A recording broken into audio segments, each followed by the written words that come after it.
قیامت تک ایسے لوگ آئیں گے جو ہماری رہنمائی کریں گے، جو ہمیں بتائیں گے سیاہ اور سفید کا فرق، جو ہمیں بتائیں گے کہ نبی کی زندگی کون سی ہے، نبی کا راستہ کون سا ہے، کامیابی کا راستہ کون سا ہے، دل کے کھل جانے کا راستہ کون سا ہے، دل میں تم چاہتے ہو کہ بہاریں آئیں، اس کے لیے کس راستے پر چلنا پڑے گا، قیامت تک کے لیے فکر نہ کرو، ایسے اللہ والے آئیں گے جو ہمیں یہ راستہ دکھائیں گے۔ ہاں، بس کرنا کیا ہے، ان کا ہاتھ پکڑنا ہے، ان کو سچا سمجھنا ہے، جیسے اللہ پر فرما رہے ہیں ان کو سچا سمجھنا ہے۔ میں سمجھتا ہوں کہ میں نے اپنی زندگی پر سب سے بڑا احسان یہ کیا، میں پرسنلی سمجھتا ہوں کہ باوجود اس کے کہ اس گانے والی زندگی میں تھا، گانے بجانے کی زندگی میں تھا، میرا دل اس بات کی گواہی دیتا تھا کہ یہ تبلیغ والے، یہ دعوت والے لوگ جو ہیں یہ اچھے مخلص لوگ ہیں، ان سے جڑنے میں میرا فائدہ ہے، میرا دل اس بات کی گواہی دیتا تھا، یقین کرو۔ ہاں، اور پھر اس کے اثرات بھی دیکھ لیے آنے والے وقتوں میں۔ مجھے آج تک یاد ہے 16-17 ہزار آدمی کا کراؤڈ سامنے بیٹھا ہوتا تھا، اور گاڑی میں باہر مولوی طارق جمیل صاحب اور ان کے ساتھی بیٹھ کے میرا انتظار کر رہے ہوتے تھے۔ جب پروگرام ختم ہوتا تھا اوپر جاتا تھا، جا کر اپنا شلوار قمیض پکڑتا تھا، پہنتا تھا، نہاتا تھا، دھوتا تھا، خاموشی سے چھپ چھپا کر آتا تھا، ان حضرات کی گاڑی میں بیٹھتا تھا اور یہ مجھے مسجد لے آتے تھے۔ میرا دل اس بات کی گواہی دیتا تھا یہ اچھے لوگ ہیں، ان سے جڑے رہنا جنہیں، باوجود اس کے کہ ان کی بات کبھی سمجھ میں آئے نہ آئے۔ اور دعوت کی بات تو اتنی سیدھی سادی ہے کہ اس کو تو مطلب ہے کہ کوئی یہ کہہ نہیں سکتا کہ ہمیں سمجھ میں نہیں آتی، وہ اللہ سے ہوگا، اللہ کریں گے۔ یہ ہاں سمجھ میں تو آتی ہے، دل نہیں مانتا، یہ ایک دوسری بات ہے۔ اللہ کریں گے، دل سمجھ تو آتی ہے بات، دل نہیں مانتا کہ اللہ واقعی اللہ سے ہو جائے گا۔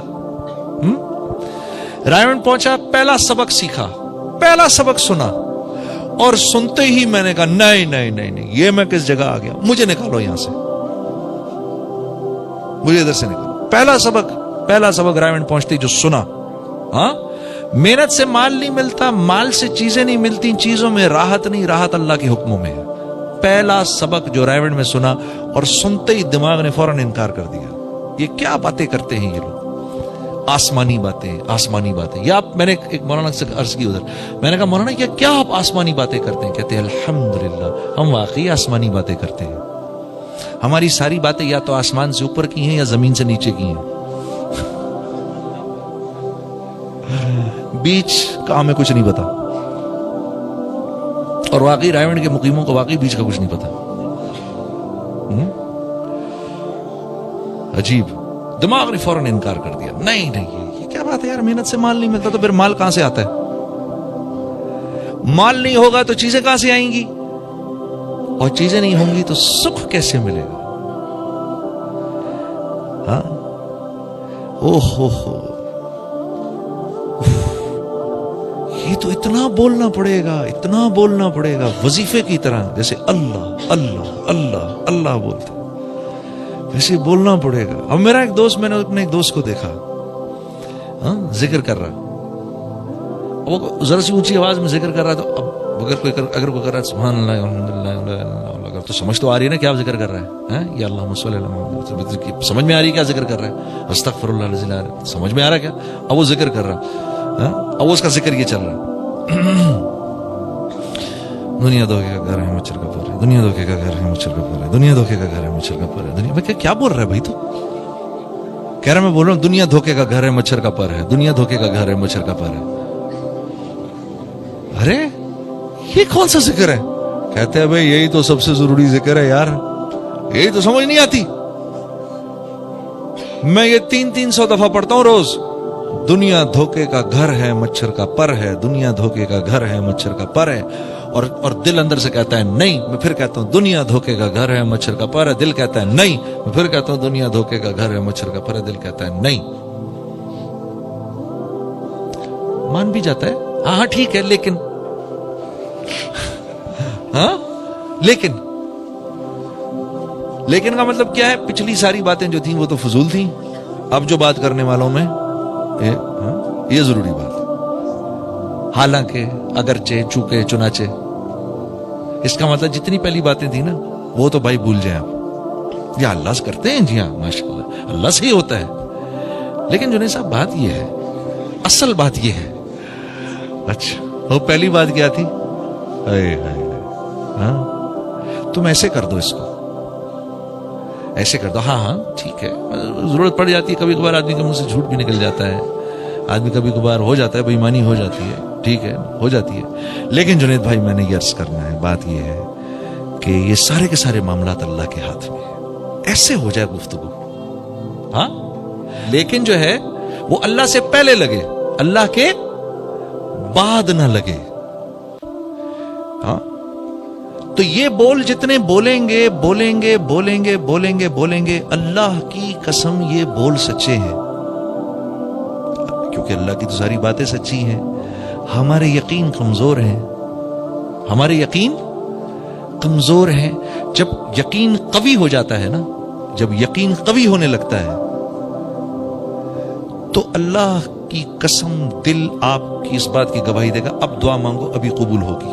مانگو اب دعا, اور آپ دعا مانگیں گے اس وقت, آپ دعا مانگیں گے دعا قبول ہوگی. جس وقت بات بن رہی ہے دعا نہیں, یار پتہ نہیں ہوتی نہیں ہوتی, اس کا مطلب میرا اپنا یقین کمزور ہے. یار میرا اپنا یقین کمزور ہے. جو رب یہ کہہ رہا ہے وَنَحْنُ أَقْرَبُ إِلَيْهِ مِنْ حَبْلِ الْوَرِيدِ, جو رب یہ کہہ رہا ہے, ارے میرے بندے تو کہاں مجھے ڈھونڈ رہا ہے, میں تو تیری شارک سے بھی زیادہ قریب ہوں, میں تو اتنا قریب ہوں, اندر ہوں تیرے. وَهُوَ مَعَكُمْ أَيْنَمَا كُنْتُمْ, اتنا حوصلہ ہوتا یہ سن کے, وَهُوَ مَعَكُمْ أَيْنَمَا كُنْتُمْ, گھبراؤ نہیں, تم ادھر بیٹھے ہو میں تمہارے ساتھ ہی ہوں. یہی تو موسیٰ علیہ السلام کو اللہ نے فرمایا تھا. موسیٰ علیہ السلام کو یہی کہا تھا نا, گھبراؤ نہیں, جاؤ لے کر اپنے بھائی کو ادھر, میں تمہارے ساتھ ہوں. تو جب ہارون علیہ السلام سے موسیٰ علیہ السلام نے یہ بات کی تو موسیٰ علیہ السلام نے یہی بات کی تھی. ہارون علیہ السلام نے ان سے یہی کہا تھا کہ بھائی کدھر بھائی کدھر فرعون, کہاں جا رہے ہو, فکر نہیں کرو, اللہ نے کہا ہے اللہ ہمارے ساتھ ہے, ان اللہ معنا, اللہ ہم دونوں کے ساتھ ہے, گھبراؤ مت, چلتے ہیں. تو یہی بات رسول اللہ صلی اللہ علیہ وسلم نے حضرت ابوبکر صدیق سے بھی فرمائی تھی, ابوبکر گھبراؤ نہیں, ان اللہ معنا, اللہ ہمارے ساتھ ہے. وہی رب مجھے تمہیں بھی کہہ رہا ہے گھبراؤ نہیں, وَهُوَ مَعَكُمْ أَيْنَمَا كُنْتُمْ, تم جدھر ہوتے میں تمہارے ساتھ ہی ہوتا ہوں, گھبراؤ مت. اور وہ حضرات اتنے اطمینان سے اللہ کی اس بات کو کیسے مان گئے, اور مجھ سے کیوں نہیں مانی جا رہی؟ ظاہر سی بات ہے, انبیاء علیہ الصلوۃ والسلام ہیں, انبیاء کے ایمان تک تو ہم پہنچ نہیں سکتے, اور انبیاء کا ایمان جو ہے وہ مطلوب بھی نہیں ہے, کیونکہ انبیاء کا ایمان تو ہر وقت بڑھ رہا ہوتا ہے. ہم سے تو ایمان بھی صحابہ کا مطلوب ہے, اس لیے اللہ پاک نے ہم سے یہ نہیں فرمایا کہ ایسے ایمان لاؤ جیسے ہمارے نبی ایمان لائے, یہ نہیں فرمایا. ایسے ایمان لاؤ کما آمن الناس, جیسے یہ صحابہ ایمان لائے ویسے لاؤ. انبیاء کا تو بڑھ رہا ہوتا ہے, ٹھیک ہے, ہمارا اوپر نیچے اوپر نیچے اوپر, اور فرشتوں کا ایک ہی جیسے ہوتا ہے بالکل.